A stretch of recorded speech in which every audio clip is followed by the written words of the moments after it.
बिस्मिल्लाहिर्रहमानिर्रहीम। अस्सलाम वालेकुम। उम्मीद है आप सब खैरियत से होंगे। आज मैं आपके साथ MGT 402 cost and management accounting की असाइनमेंट 1 का सोल्यूशन शेयर करूंगी। इसकी लास्ट डेट 5 दिसंबर है, जबकि आपको पता है कि असाइनमेंट पे एक एक्सटेंड डेट मिलती होती है, तो आप इस असाइनमेंट को 6 दिसंबर तक सबमिट करा सकते हैं। टोटल आपकी 10 मार्क्स की असाइनमेंट है और 2 क्वेश्चंस हैं इसमें। इंतहाई आसान। होनेस्टली अगर आप इस असाइनमेंट को खुद बनाने लगें तो आप विद इन 20 मिनट्स अपनी ये असाइनमेंट खुद प्रिपेयर कर सकते हैं। और मेरी आपको एक फेयर एडवाइस यही है कि अपनी असाइनमेंट्स, क्विज़ेस और GTBs को काइंडली खुद अटेम्प्ट करें, क्योंकि इस बार काफ़ी टफ चेकिंग भी होगी और पेपर भी काफ़ी टफ आएगा। क्योंकि अभी रिसेंटली मैं अपनी किसी स्टूडेंट का क्विज कर रही थी ना, उसमें 10 क्वेश्चंस होते हैं ना, तो 8 क्वेश्चंस बीच में से रेफरेंस बुक्स में से आए हुए थे और जस्ट 2 क्वेश्चंस हैंडआउट्स में से आए हुए थे। तो आप अपनी तरफ से कंप्लीट तैयारी रखें और मेरी आपको यही है कि मशवरा है कि अपनी असाइनमेंट्स को खुद सॉल्व करें। Inventory cost method and cost of goods sold statement, in 2 topics के बीच में से आपकी असाइनमेंट आई है। मैं आपको इसकी शॉर्टकट बस खुलासा बता देती हूँ कि ये डेटा इन्होंने आपको दिया है। ABC कंपनी की बुक्स वाली की कोई कंपनी है, इसका ये डेटा आपको दिया है। इसके मुताबिक आपने अपना एक बनाना है, मटीरियल लेजर कार्ड बनाना है, जिसकी रिक्वायरमेंट आपके पास कि ये आपने फर्स्ट इन फर्स्ट आउट की बुनियाद पे अपना ये कार्ड बनाना है, मटीरियल लेटर कार्ड। अब चलते हैं इसके सोल्यूशन की तरफ। देखिए, आपने पहले रखने हैं 4 कॉलम्स। सेकंड स्टेप पे आके आपने इसके 10 कॉलम्स रखने हैं और 5 रोज रखनी है। और यहाँ पे यूनिट, रेट, टोटल ये रिसेप्ट के बीच में आएगा। इश्यूज के बीच में आ जाएगा आपके पास यूनिट, रेट, टोटल, मीन्स वही बीच में आएंगे सारे के सारे। और वैल्यू ऑफ स्टॉक के बीच में भी यही 3 आ जाएंगे, यूनिट्स, रेट एंड टोटल। और डेट के बीच में देखिए इन्होंने हमें डेट खुद बताई हुई है। आप क्या चेंजिंग कर सकते हैं मैं आपको साथ साथ वो भी बताऊंगी। यहाँ पे फरवरी 1 है, आप वहाँ पे जाके Feb 1 लिखते हैं। अब फरवरी 1 में इसने हमें क्या कहा है कि आपने 1000 kg मटेरियल लिया था, कितने रेट पे, 10 रेट पे, 10 पर kg पे। तो अब ये बैलेंस पे आ रहा है, यानी value of stock. Value of stock को हम बैलेंस भी कहते हैं। आपको पता है कि जब बेशक कोई वैल्यू इशू के बीच में आ रही हो या कोई वैल्यू रिसेप्ट के बीच में आ रही हो, वो टोटल होके जाती बैलेंस के बीच में ही है। मीन्स इन दोनों में भी कोई वैल्यू आ रही होगी तो आएगी वैल्यू ऑफ स्टॉक के बीच में भी उसका हिसाब किताब किया जाएगा। अब मेरे पास 1000 यूनिट्स थे और 10 उसका रेट था। मैंने इन दोनों को मल्टीप्लाई किया और टोटल हुआ मेरे पास 10,000 आ गया।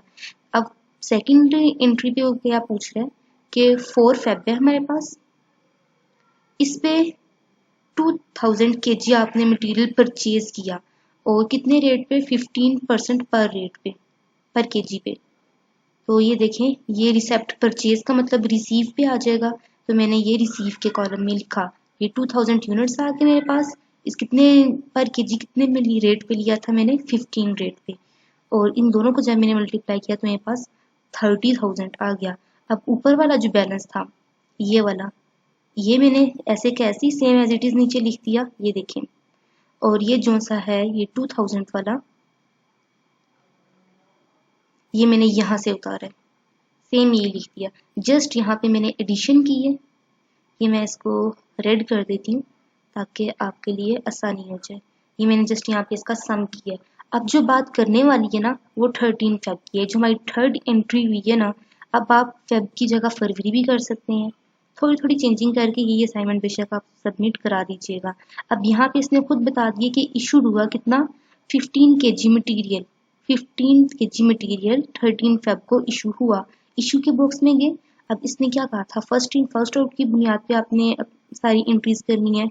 तो देखिए, मैं ये वाला सारा डेटा पहले मैंने उठा के पहली लाइन मैंने ये बना दी, 1000 के 10 के साथ मैंने मल्टीप्लाई कर दिया। अब जो नीचे बचा था 5 बच गया, क्योंकि 1000 तो ऊपर चला गया, तो मैंने वो 500 इस 2000 में से निकाल लिया 15 की बुनियाद पे। जो 15 यहाँ पे दिया हुआ था ना 4 फेब में, वही 15 की बुनियाद पे मैंने कर लिया। जब मैंने ऊपर वाले 10 को 1000 से मल्टीप्लाई किया, 10,000 आ गया। जब मैंने 15 को 500 के साथ मल्टीप्लाई किया तो मेरे पास ये 7500 आंसर आ गया। अब मैंने सेम यही एंट्री यहाँ पे लिखी कि इसने मुझे बैलेंस में तो सारी चीज वैसे की वैसे ही आएगी ना। यहाँ पे बैलेंस में इसने मुझे बोला था कि 1500 kg, तो यहाँ पर 1500 kg को मैंने 15 के साथ ज़द दी, मेरे पास 22,500 आ गया और ये मेरे पास सम भी हुआ तो मेरे पास ये आ गया। मैंने इसको भी अगेन रेड कर रही हूँ। 29 फरवरी को ना इशूड मटेरियल जो है वो मेरे पास 800 kg है, ठीक है। अब मैंने ये 800 इशूड के बॉक्स में लिख दिया, यूनिट्स मेरे पास 800 आ गए और जो 15 यूनिट्स है ना ये मैंने ये 4 फेब की बुनियाद पे यहाँ से ले लिए। जब मैंने इन दोनों को मल्टीप्लाई किया तो मेरे पास 10,000 आ गया। पीछे 15 में से कितना बचता है, 1500 में से मेरा 800 यहाँ पे यूज हो गया तो पीछे क्या बचेगा, 700। 700 को मैंने दोबारा 15 के साथ मल्टीप्लाई किया तो मेरे पास 10,500 आ गया। जब मैंने इसका सम किया तो मेरे पास एक ही बैलेंस था तो ये भी मेरे पास 10,500 आ गया। जस्ट ये आपका क्वेश्चन नंबर 1 था और ये इसका सोल्यूशन था। क्वेश्चन नंबर 2 की तरफ बढ़ते हैं, बहुत ही आसान है। इसमें ये सारा डेटा आपको दिया हुआ है कि ये मेरे पास लेबर है और ये देखें फैक्ट्री ओवरहेड, इसको मैं FOH लिखूंगी तो आप इसे फैक्ट्री ओवरहेड पूरी इसकी फॉर्म भी लिख सकते हैं। और मेरे पास क्लोजिंग फिनिश गुड्स है और क्लोजिंग वर्क इन प्रोग्रेस ये है। और यहाँ पे इसने मुझे खुद बता दिया है कि यहाँ पे कोई बिगिनिंग इन्वेंट्री फिनिश गुड्स में नहीं है, कोई स्टार्टिंग इन्वेंट्री है ही नहीं, इसके फिनिश गुड्स सिर्फ क्लोजिंग उसकी दी हुई है हमें।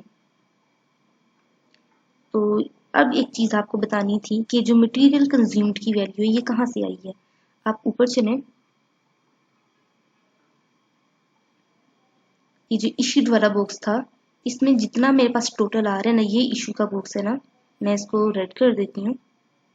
इसमें मेरे पास ये 3 एंट्रीज आ रही थी ना, ये 12,000 वाली, 7,500 वाली और 10,000 वाली, इन तीनों का मैंने सम कर लिया तो मेरे पास ये कंज्यूम्ड मटेरियल आ गया, ठीक है। लेबर कॉस्ट जो डायरेक्ट लेबर थी ये मेरे पास क्वेश्चन में उसने 50,000 दी हुई थी। जब मैंने इसका सम किया ना तो मेरे पास प्राइम कॉस्ट आ गई, ये मैं इसको रेड कर देती हूँ, 79,500, ठीक है। इन दोनों का मैंने सम किया। अब FOH ये मैंने आपको यहीं पे बताया था, फैक्ट्री ओवरहेड, इसकी वैल्यू मेरे पास आ गई, क्वेश्चन में दी हुई थी टोटल फैक्ट्री कॉस्ट। अब मैंने ना ऊपर वाली दोनों वैल्यूज को ऐड किया तो मेरे पास ये वाली वैल्यू आ गई। ये देखें, इन दोनों को ऐड किया, मेरे पास ये आंसर आ गया। और नीचे चलते हैं, ओपनिंग VIP मेरे पास 0 आ गए और क्लोजिंग WIP मेरे पास 5,000 क्वेश्चन में गिवन था, यहाँ पर देख सकते हैं आप। ये देखिए क्लोजिंग इसने मुझे दी है और यहाँ पे इसने मुझे खुद बता दिया कि जो है बिगिनिंग इन्वेंट्री जो गुड फिनिश्ड है उसका भी कोई बिगिनिंग इन्वेंट्री नहीं है और जो इसकी है प्रोसेस की है, यहाँ पे देखें प्रोसेस की तो है ना, वर्क इन प्रोसेस की क्लोजिंग तो है हमारे पास लेकिन वर्क इन प्रोसेस की स्टार्टिंग भी नहीं है, तो इन दोनों की जगह हमें क्या लगाना पड़ेगा, 0। तो देखें यहाँ पे मैंने इन ओपनिंग वाली दोनों जगह पे मुझे 0 लगा दिया मैंने, ठीक है। बाकी ऐसी वैल्यू को पुट किया और ये जो है इसके बीच में से मैंने 5,000 को माइनस कर दिया क्योंकि क्लोजिंग है, इसके साथ मैं 5 माइनस लगा देती हूँ ताकि ये आसानी हो जाए। यहाँ पे मैंने माइनस कर दिया तो मेरे पास ये वाला आंसर आ गया, इसको भी मैं रेड कर देती हूँ। अब ये वाली जो वैल्यू है ये आपको गिवन थी क्वेश्चन में कि क्लोजिंग फिनिश गुड्स, आपको याद होगा।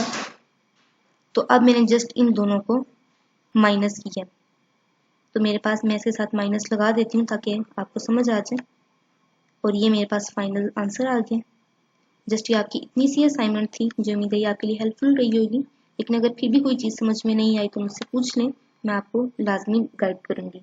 तो अपनी दुआ में याद रखिएगा। नेक्स्ट वीडियो में मिलते हैं। अल्लाह हाफिज़।